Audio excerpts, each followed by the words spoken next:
Someone is asking if you can use virtual display thing on a Windows PC. No. Obviously not. I thought that question before, so fair to them. I thought it was a great question. To be fair, why? Marques before said able to. mirroring a computer, and I was like, computer? Yeah, that's Any exactly. Yeah. No way. Like you get all the best things with an you Apple should be computer, able but you should be able to just have a display up of your windows on the side. Yeah. Yeah. They would probably sell more because they're like isolating out. Well, at the same time, the entire point of the Vision Pro is you have all your Apple apps in your headset. But Does the Quest Pro do Windows? yeah. Okay. Yeah. Yeah. I think it only does Windows. No, it definitely It does Mac. Mac, but it definitely seems like the Windows is what they advertise. Yeah. And the Mac is like, you can use this if you really want. They're heavier into Windows for sure. Go ahead.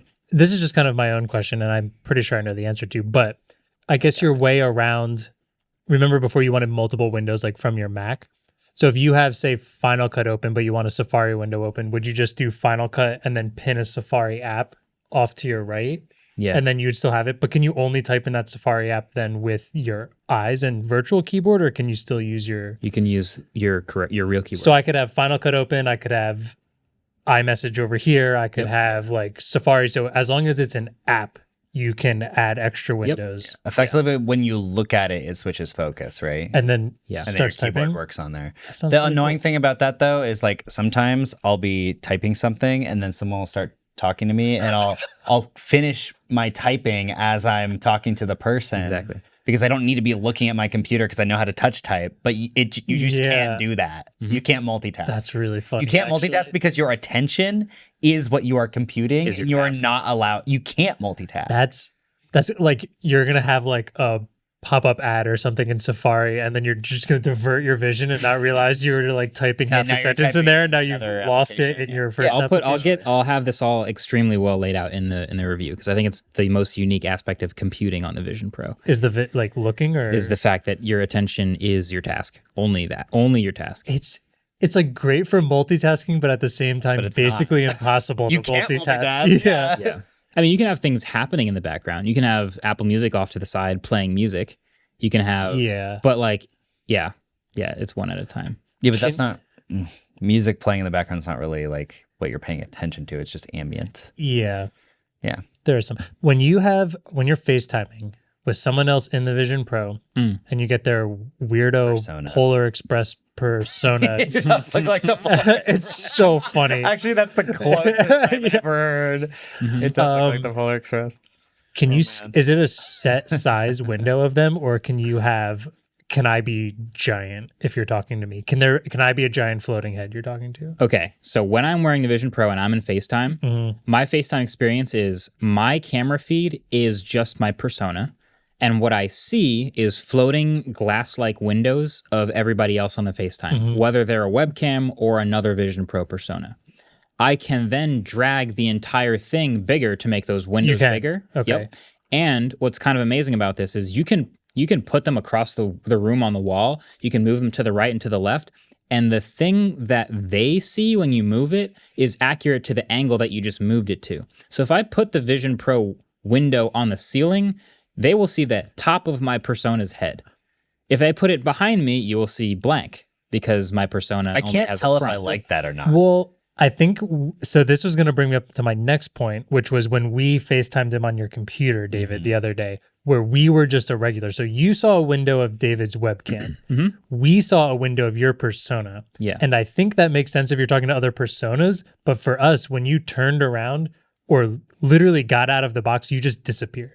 Or like, Which is we what saw, would happen if you were on a normal computer, too. Also true. I guess, but like it makes it feel like the whole point of this is that it is now strapped to your head and you could potentially walk around in FaceTime, but that would not work because you would leave the can. window. So if you have the window like really, really big, far away on the wall across the room, you can kind of walk around and always be in. Is that what we would see? We should test that to see. We can test Are you that, yeah. smaller But than the thing in is, that like, window? yeah, if I'm FaceTiming with like my mom, but I want to go into the kitchen to grab something, Yeah. I don't want to disappear out of the frame. Even though I know that's what would happen on a computer, I also could carry my computer to the kitchen. Or you your just do phone. this. my phone. You carry your Yeah. phone around as you're walking through your apartment. You do one of these. And also, this is supposed to be better than those. The whole time, just take them with Take you. You dragged it. I guess. I mean, I think that Apple's trying to make it feel as close to an actual computing experience as possible. Because, for example, when we were FaceTiming you, I was using my laptop, which is to the left of me because my main display is in front of me. So you did see the side of my face. And that's exactly what would happen if you had your window pinned to the side of your face. Yep. So technically, it is exactly how a computer would work. It's just not, in my opinion, like the ideal form of how I want to interact with you. One major downside, you can't show anything to the camera because it's just your saw face. You do this and like only your hand showed up. Yeah. So when you move your hands around in front of the headset, it does actually render a pair of hands that match your skin tone, which is kind of neat.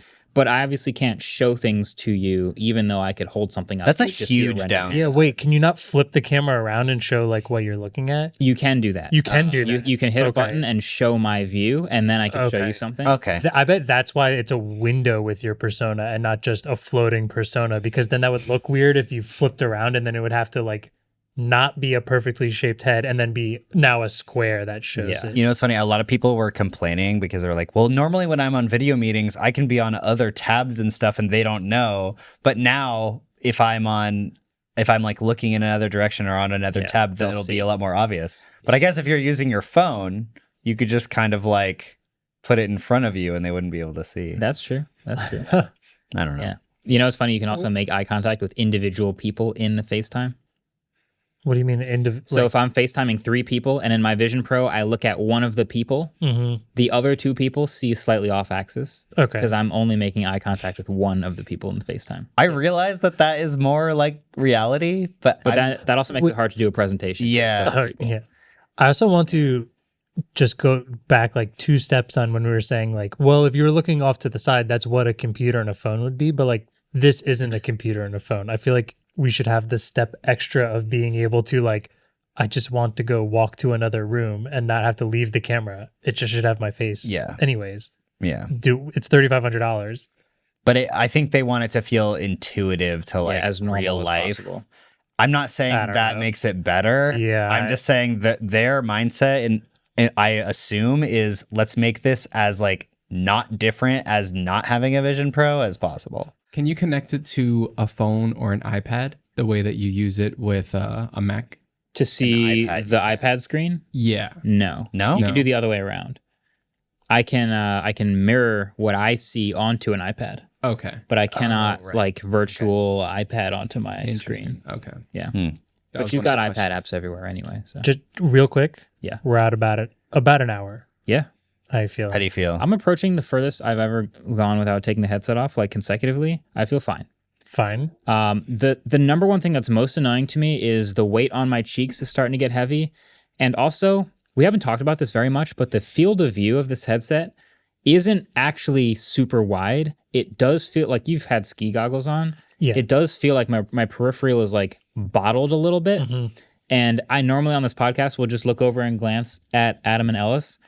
I now have to fully look over because the edge of my noticed that. peripheral is like I can't It see is you. blocked. I want to put them I back straight up on can't now see you. and We Like, can't see you. be cognizant of that. Because when I used it before, I didn't realize that. Yeah. But I bet you that it was like that. I just didn't really notice. 100%. It takes a couple uses before you start like poking around the edges and realizing how limited it is. It's probably because you weren't in a scenario you're extremely used to where you like Marques is in a spot right now where he does that all the time and then notices it's not the same as Yeah. that. So you were probably just using it out there and like Yeah. didn't try to do things. Well, I was like in that you're Apple's used to. demo space and I Yeah. didn't have to look at anybody. Well, yeah, and you weren't like in a like if you were at your desk and I said like, "Hey, David," and like you turned around, like Yeah. that's something you do every single day. Right. Where if you tried to do that in that scenario, it would be like something was different about that. Yeah. I'm putting That reminds me that my guys just turned like 180 to look at me. David mentioning you guys had demos with this. Yeah. Multiple demos, which Yeah. we spoke about previously. But when you first set up the headset and put it on, does it give you like a tour on how to use it? I don't remember asking. No. It doesn't, it? right? tour Not on how really, to- no. You only know how to use it because you went to the demos. No, wait, Here's what happens when you first get it. Number one thing is we put it on and it says hold the digital crown to align your eyes. You hold it down and it physically moves the lenses in place to match your eyes. Then the second thing that happens is you go around this series of dots where it says look at the dot and then pinch your fingers together to select it. And that's a calibration process, but that's actually also you learning Yeah, it's that training. whatever you look at is what you're selecting. Okay. Does a few rounds of that. Then you scan your hands like this, and then you're in, and the app drawer is there, and you're free. I'll say I did try it very briefly. I was in your guest mode, but at that point, the only way we did is you basically allowed everything in the guest mode. So I didn't go through the full setup where I had to do my face, but I did all the tapping and hands. Yep. It's crazy intuitive. I was super, super impressed by it. But it literally is just like, yeah, you hold it, it changes where the lenses the are. space where the lenses are so you can see clearly. Then like a hexagon of dots comes up and you just look at each one and press them. And when all of them press, it goes to another set of it. It's doing it in different brightness levels to try and gauge, I guess, what's the best brightness. But it told for you to press your fingers together, right? Like, yeah. And then you just like tap and then you go through that and then you're kind of just in the space and then you're like, oh, and the app and drawer then shows up. the app drawer shows up and it was very intuitive. I was just like moving things around. It does a good job of when you start looking at things like the corner where you would drag it out or the bar like highlights it for a second. And yeah, it's also It is a good point though that they don't have any sort of like tutorial. it was just interesting to me because even on the phone, there's like so many things you can long press and a new action will pop up that I didn't know was there forever. I wonder how often it's going to happen. There is a lot of hidden UI. I mean, Apple has done that before, right? Didn't they not tell anyone about 3D Touch? And No, 3D Touch got launched, but like there are still things in Vision Pro apps where I will long press and go, oh, I didn't know that had an option. How did you find the control center thing? Only because they told you about it? Yeah, because they told me about it. So the Yeah, fact that you have some to people- stare up at the ceiling to find oh, control. really? Yeah, I didn't know that's that. Yeah. The only way you can access control center is by looking straight up and seeing this little arrow, and then you tap it, and then it comes down into your view. When I was using it, I saw the arrow and I just thought that meant like, bro, there ain't anything up here. Look down. That's what I thought at first. Yeah. I mean, they don't want you to use control I'm center. very curious if like the consumer version of these that people start getting is going to have. this like, is a setup. consumer- There went all the way down also. Well, yeah, but it's also a review unit. There's no Yeah, arrow. but they're all, I thought I they're saw an always arrow when I was consumer down. versions, unless they're like alpha, like not. We got like a version that people will be getting in stores. Yeah, this is what people will do. So, but there is a 10-minute guided tour of Apple Vision Pro on Apple's YouTube channel that has surprisingly 6.5 million views, Also true. which is crazy because that's a lot more views they usually get. And am I correct in saying that can you get this delivered to your house or do you have to go pick it up at an Apple store if you You can get it purchase delivered, right but the Apple Store does have like this experience that they're going to give to Yeah, people. so I would assume there's somewhat of a tutorial in that aspect of when. Oh, yeah. Because you have to like the slots when people were buying them were filling up fast. So I'm assuming they are dedicating time to each of those slots.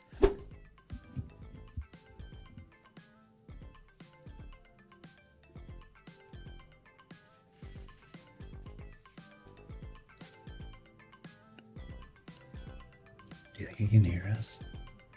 I think he's in the zone. Can he hear us? Marques. Marques. Does someone want to tell him? No, I think we should just leave him here. Just, yeah. Subscribe quietly so no one interrupts him in the Vision Pro. Most people who see what I do would call me crazy. Do you hear that?